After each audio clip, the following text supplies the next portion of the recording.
And if the sunshine's giving you an itch to get into the garden, the frosty mornings we've been having probably chilled your enthusiasm. So when is it safe to plant? You've probably heard we should wait until Mother's Day, but how true is that in 2024?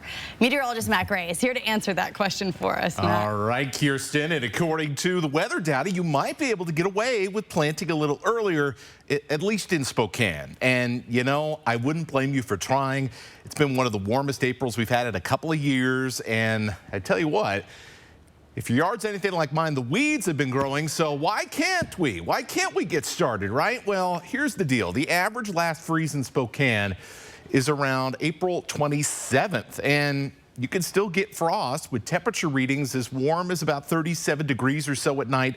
And so that usually continues up until around May 10th, May 15th. And so that explains the origins of getting your plants in around Mother's Day, right? During that second week of May. But we all know our climate's warming, and we see that when it comes to freezes and frosts this time of year as well. You see, in the 1950s, the average last freeze in Spokane wasn't until early May. And in the last 10 years, it has averaged in mid-April, which is right about now. And in fact, it has not hit freezing in the month of May in Spokane since, get this, 2013. So 10 years going on now.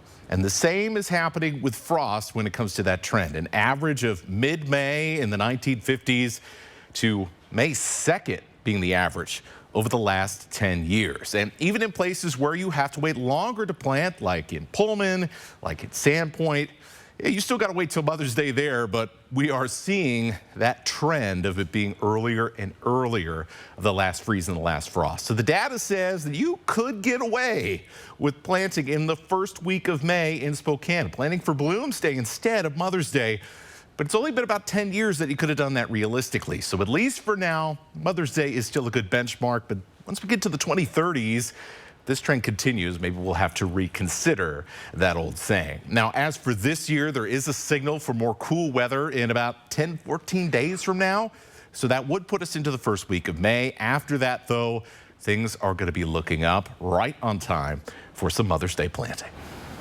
That is fascinating. He just answered so many questions that I have had. Thank you, Matt. And if you want more stories like that, sign up for Matt's weekly newsletter, The Brainstorm, on KXLY.com for more in-depth forecasting.